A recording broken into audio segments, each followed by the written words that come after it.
نماز عطا فرما دی جس کو ہم آج صلاۃ التراویح کہتے ہیں. میرے نبی کے زمانے میں اسے قیام اللیل کہا جاتا تھا. اس لیے حضرت عائشہ رضی اللہ تعالیٰ عنہ کی روایت ہے جس سے 8 رکعت والے حضرات استدلال کرتے ہیں کہ رمضان اور غیر رمضان میں اس کو امام بخاری نے قیام اللیل کا ہی عنوان دیا ہے. آپ نے 11 رکعت سے زیادہ نماز نہیں پڑھی. ایک ضعیف روایت میں ہے کہ آپ نے 3 دن پڑھائی نماز. یہ تو صحیح روایت ہے. کتنی رکعت پڑھائی؟ تو ایک ضعیف روایت میں ہے کہ 20 رکعت پڑھائی. اچھا، ضعیف روایت سے عبادت ثابت نہیں ہو سکتی حکم شرعی. تو جب حضرت عمر رضی اللہ تعالیٰ عنہ نے سب کو، اب میرے نبی کے دور میں 3 دن کے بعد آپ تو آئے نہیں کہ کہیں فرض نہ ہو جائے، تو صحابہ اپنے طور پر قرآن سنتے تھے ٹولیوں میں. صدیقی دور میں 2 سال وہ فتنوں میں گزرا، تو اس میں بھی اسی طرح چلا کہ ٹولیوں میں ہوتے تھے. حضرت عمر رضی اللہ عنہ کے زمانے میں حکومت مضبوط ہو گئی، طاقتور ہو گئے. تو ابتدائی سالوں میں نہیں، چند سالوں کے بعد اب مسجد میں تشریف لائے تو لوگ اس طرح کوئی 4 ادھر 4 ادھر 5 ادھر 10 ادھر 20 ادھر، تو کہنے لگے ان کو ایک امام پہ جمع کر دیا جائے تو کتنا اچھا ہوگا. تو آپ نے سب کو اکٹھا کیا اور ابی بن کعب رضی اللہ تعالیٰ عنہ کو امام بنایا اور سب کو ایک نماز پہ جمع کر کے 20 رکعت کا حکم عطا فرمایا. تو حضرت عمر کا یہ عمل اس حدیث کو مضبوط کر دیتا ہے کہ چونکہ میرے نبی نے کہا علیکم بسنتی و سنت الخلفاء الراشدین من بعدی، کہ میری اور میرے خلفاء راشدین کی سنت پر مضبوطی سے عمل کرنا. تو حضرت عمر کا جو 20 رکعت طے کرنا ہے، اگر ان کا اپنا اجتہاد ہے تو بھی ہمارے لیے عمل کے لیے کافی ہے، اور اگر ان کو یہ یاد ہے کہ میرے نبی نے 20 پڑھی تھیں تو اور زیادہ اچھی بات ہے. لیکن بہرحال جو 8 پڑھتا ہے ہمارا اس پہ بھی کوئی اعتراض نہیں، چونکہ وہ بھی حدیث کے ساتھ بات کرتا ہے، اور باقی پوری امت 20 پڑھتی ہے ان پر بھی اعتراض نہیں. میں ایک جگہ سے گزر رہا تھا، نماز کا وقت ہو گیا، اہل حدیث کی مسجد تھی، میں وہاں نماز پڑھنے چلا گیا تو ایک بہت بڑا اشتہار لکھا ہوا تھا 20 تراویح ثابت کرنے والے کو 5 لاکھ روپے انعام. کہ 20 تراویح، سینکڑوں سال سے امت کا عمل 20 تراویح آ رہا ہے. تراویح کا نام جو پڑھا مجھے یوں لگتا ہے کہ اہل مکہ، یعنی اہل مکہ جو تھے نا، وہ 4 تراویح پڑھ کے ایک طواف کرتے تھے، تو وہ آرام کے لیے ہوتا، ترویحہ آرام، تھوڑی دیر کا آرام. تو 4 تراویح کے بعد ایک طواف کرتے تھے. وہ چھوٹا سا طواف 10 منٹ میں ختم ہو جاتا تھا، اور پھر 4 تراویح پڑھتے تھے، پھر طواف کرتے تھے، پھر 4 پڑھتے تھے، پھر طواف کرتے تھے. یہ صحابہ کے تھوڑے بعد کے دور کی بات. تو مدینے والوں کو پتہ چلا کہ مکے والے تو یہ کرتے ہیں، وہ کہنے لگے اساں کی کریے. انہوں نے کہا اسی 40 تراویح پڑھیں گے، 40 رکعت. وہ 40 رکعت پڑھتے تھے. تو نوافل میں کوئی سختی نہیں کہ بھائی 8 سے زیادہ نہیں پڑھنی، بدعت ہو جائے گی، اور 20 پڑھنا بدعت ہے. یہ سب جہالت کی بات ہے. اور یہ 8 پڑھ رہے ہیں یہ غلط ہے، یہ بھی حماقت کی بات ہے. جو صحیح حدیث سے دلیل پکڑ کے کوئی عمل کرتا ہو تو بھائیو اس سے بحث نہ کیا کرو، مناظرہ نہ کیا کرو. یہ بہت نادانی والی بات.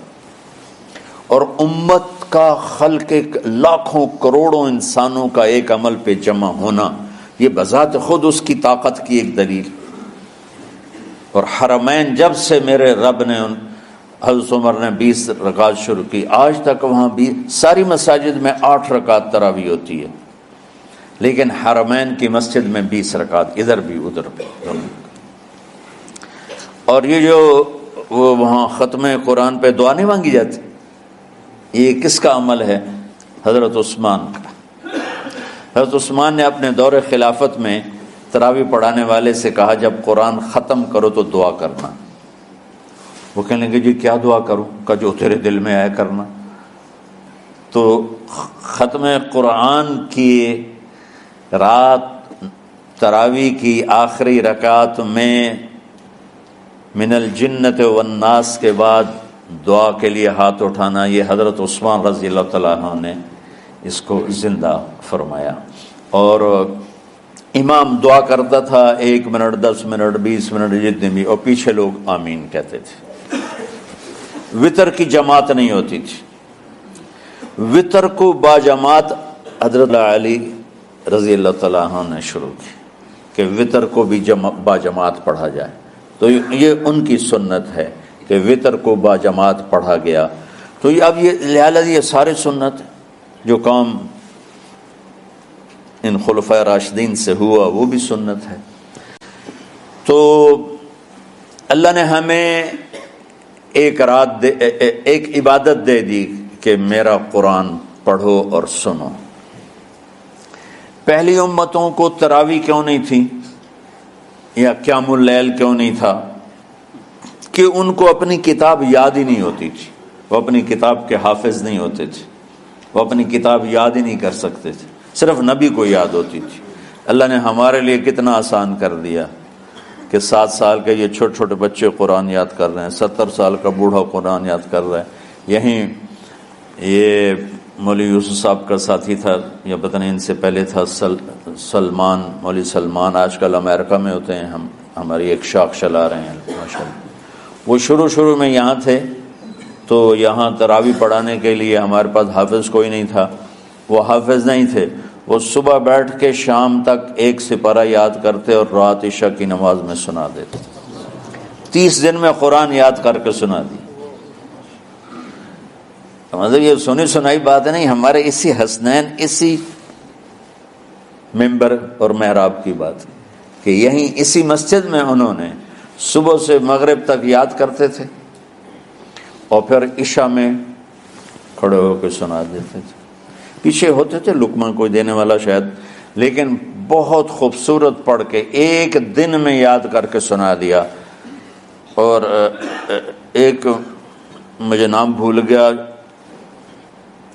کہ 3 دن میں قرآن یاد کیا، 10 سپارے 1 دن میں یاد کیے، 10 دوسرے دن میں یاد کیے، 10 تیسرے دن میں یاد کیے۔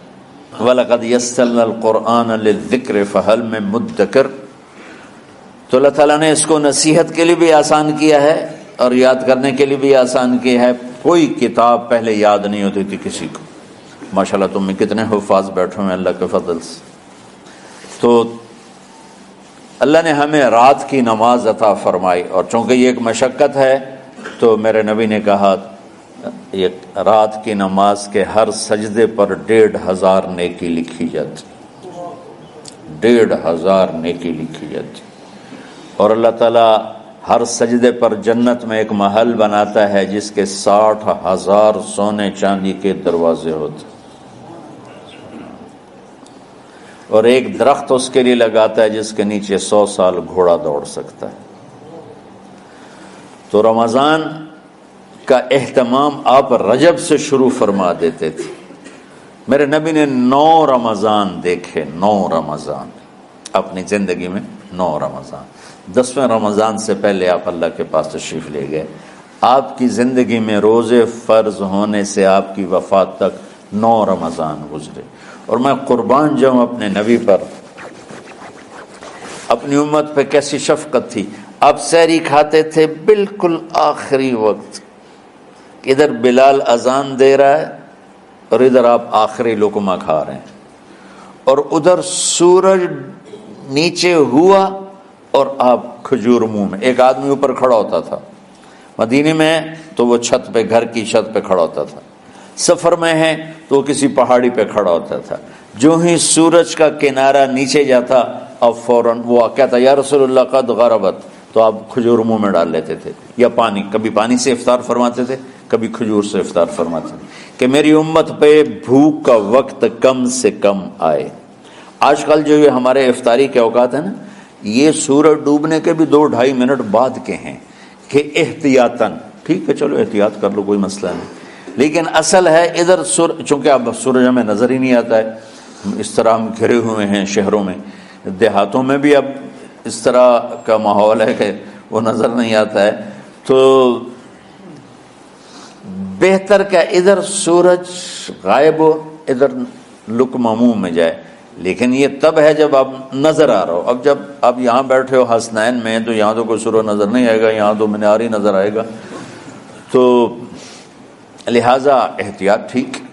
ہمارے اہل حدیث بھائی وہ 2 منٹ پہلے ہم سے افطار کرتے ہیں، تو بڑی اچھی بات ہے کہ سورج کے غروب ہونے کا جو اصل وقت ہے اس کے ساتھ ہی افطار کرنا۔